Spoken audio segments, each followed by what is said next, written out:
Mesdames et messieurs de la presse,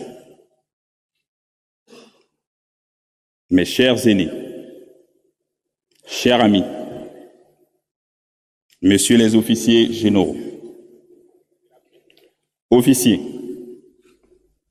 sous-officiers, militaires du rang, mesdames et messieurs, vos rangs, grades et qualités respectés.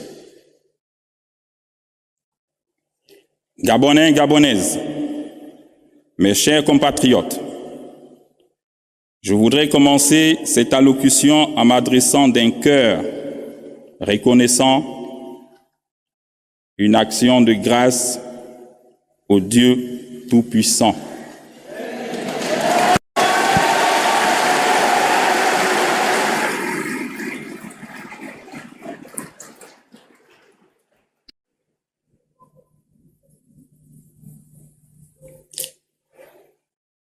C'est grâce à ces bontés sans cesse renouvelées que notre pays, le Gabon, que nous pouvons fièrement nous tenir ici ce matin, dans cet hémicycle du palais de rénovation du bord de mer. Ce même Dieu qui nous a parlé le matin du 31 août 2023 et qui continue de nous parler est celui qui a conduit nos pas jusqu'ici. Permettez-moi de rappeler à votre souvenir les paroles prononcées par Feu Omar Bongo Ondimba dans cette salle au terme de 42 ans de règne après Feu Léomba, premier président du Gabon. Il disait « Dieu ne nous a pas donné le droit de faire du Gabon ce que nous sommes en train de faire. Il nous observe. Il dit, amusez-vous. Le jour où il viendra aussi vous sanctionner, il le fera.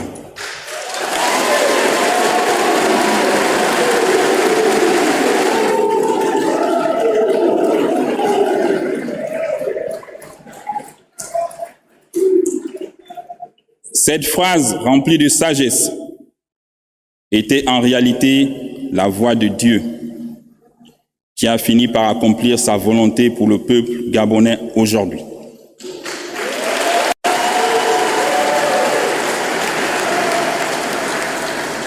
Gabonaises, Gabonais, mes chers compatriotes, permettez-moi d'exprimer mes sincères remerciements à tous ceux qui, nombreux, très nombreux, ont effectué le déplacement pour prendre part à cette cérémonie d'investiture. J'ai une pensée particulière pour tous les Gabonais de la diaspora qui suivent cette cérémonie de là où ils sont. Mais j'ai surtout une pensée spéciale pour tous nos compatriotes qui auraient rêvé vivre ce jour, mais nous ont précédés dans l'au-delà. Je pense à tous les partisans du changement et de l'alternance. Simon Oyonaba,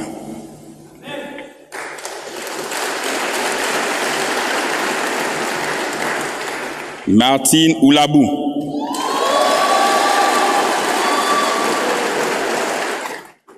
Pierre-Louis Agonjo Okawe, Pierre Mambundu Mambundu, André Baobam,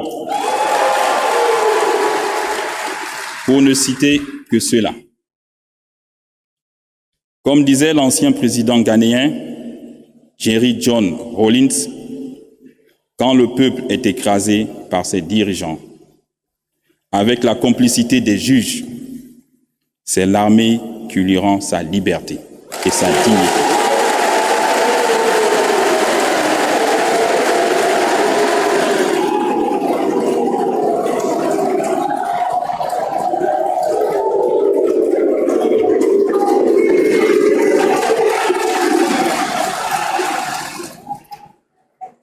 C'est fort de cet esprit que le 30 août 2023, telle une météorite dans la nuit noire, les forces de défense et de sécurité de notre pays ont pris leurs responsabilités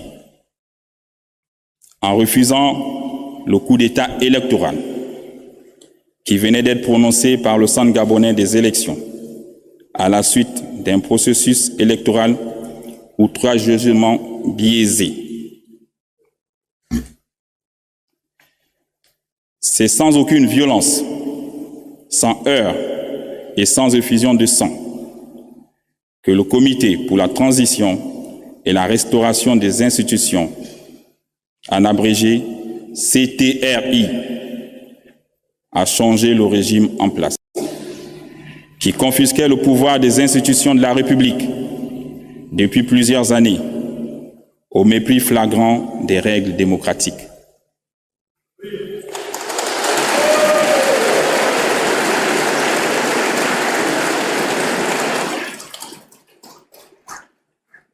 Cette action patriotique inédite restera sans doute un cas école dans les annales de notre histoire.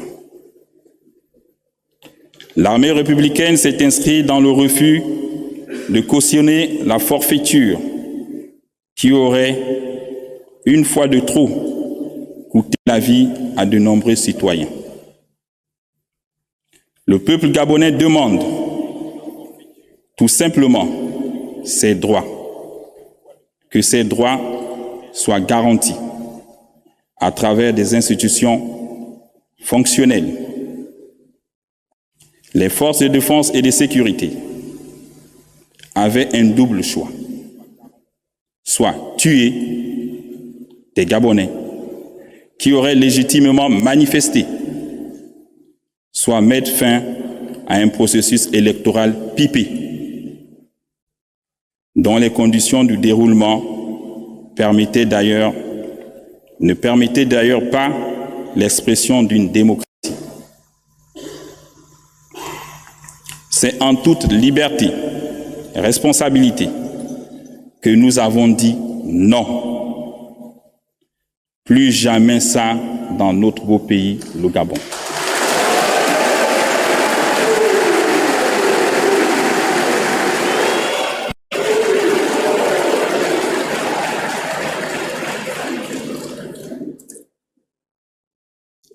C'est l'occasion pour nous de remercier le soutien du peuple qui, de manière spontanée, a adhéré à cet acte patriotique. Notre étonnement est grand lorsqu'on attend certaines institutions internationales condamner l'acte posé par des soldats qui n'ont fait que respecter leur serment sous le drapeau. Sauver la patrie au péril de leur vie.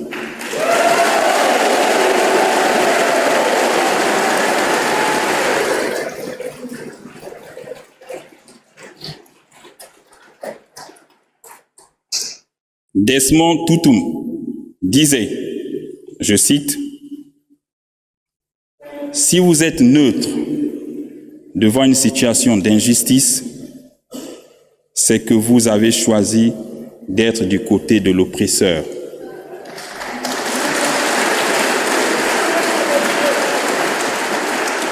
Nous, forces de défense et de sécurité, nous avons choisi d'être du côté du peuple et de la liberté.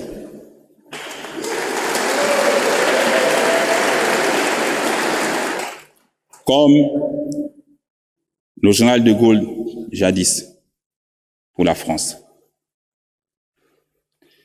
Chers compatriotes, la Constitution est le texte fondateur d'un État. Elle consacre ses institutions, ses procédures particulières. Or, ces mécanismes de représentation n'arrivaient plus à mettre notre sécurité en situation de suivre. Il est donc important que les Gabonais de toutes les couches s'accordent pour adopter une nouvelle constitution par référendum.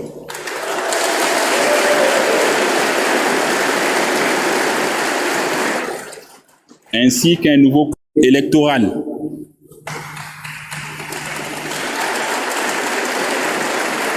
et un code pénal fiable.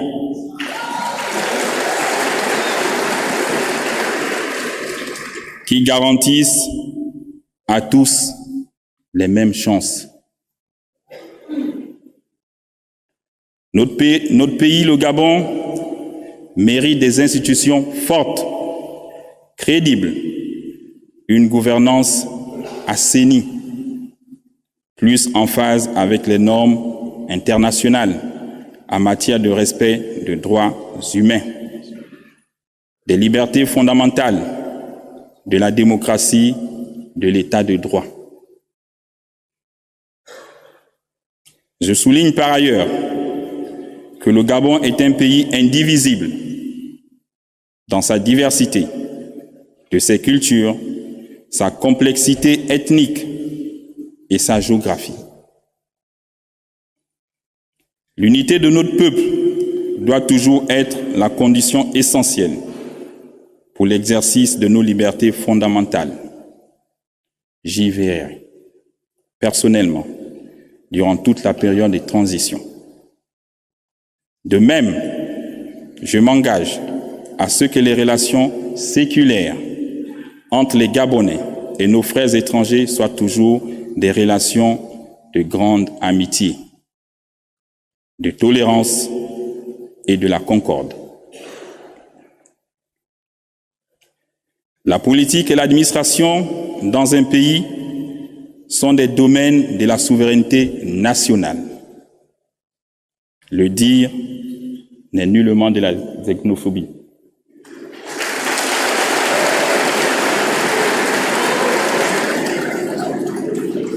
Mes chers compatriotes,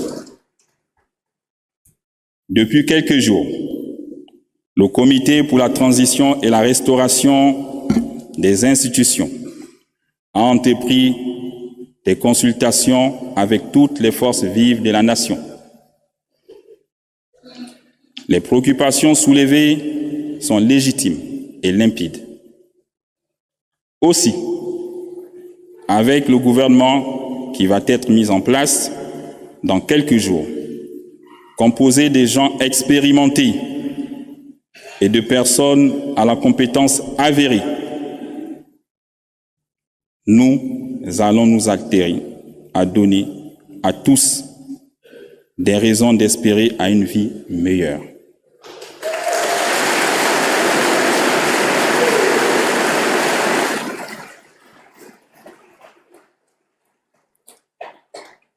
Ici et maintenant, je m'engage solennellement à ne ménager aucun effort pour qu'à l'issue de cette transition, notre pays, le Gabon, soit doté d'institutions fortes, démocratiques et crédibles. Chers compatriotes, en droit international, on dit que les relations entre États sont au-dessus des personnes. Autrement dit, les hommes passent, les États demeurent. Le Gabon a été un des membres fondateurs de nombreuses organisations régionales et sous-régionales. Il entend à ce titre jouer pleinement son rôle dans le concert des nations. Peuple gabonais, aujourd'hui, les temps heureux rêvés par nos ancêtres arrivent enfin chez nous.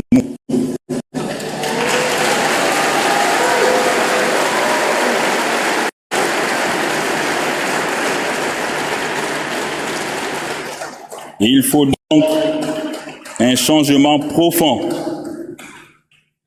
issu de notre réflexion commune.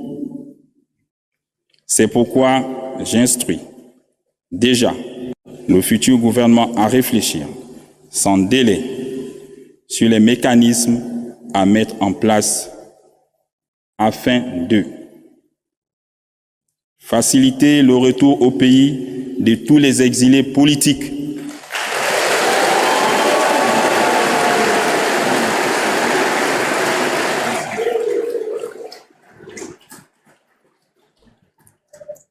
rétablir la bourse pour les élèves du secondaire,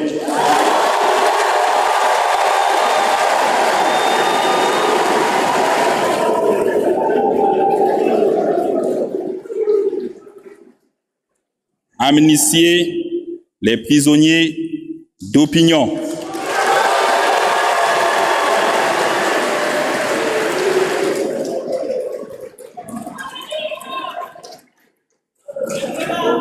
financer l'économie nationale avec les partenaires locaux et les institutions financières locales, créer une synergie avec l'accompagnement des banques locales pour le paiement des pensions des retraités,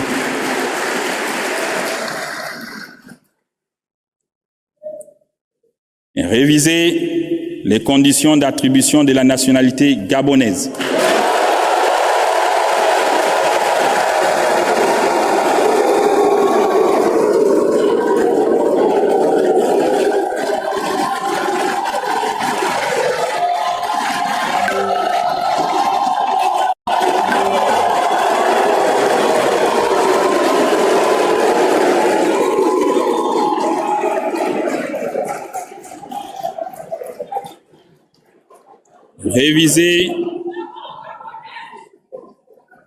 Réviser les lois du foncier en République gabonaise.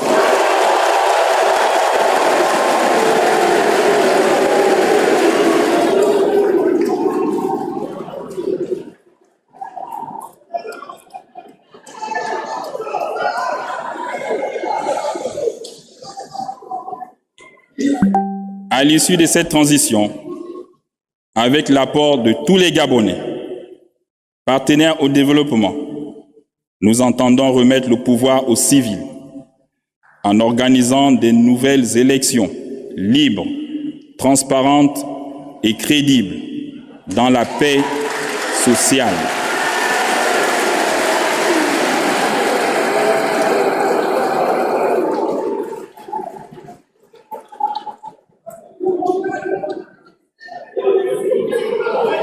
Hommage au père fondateur de notre belle nation, peuple gabonais, c'est enfin notre essor vers la félicité.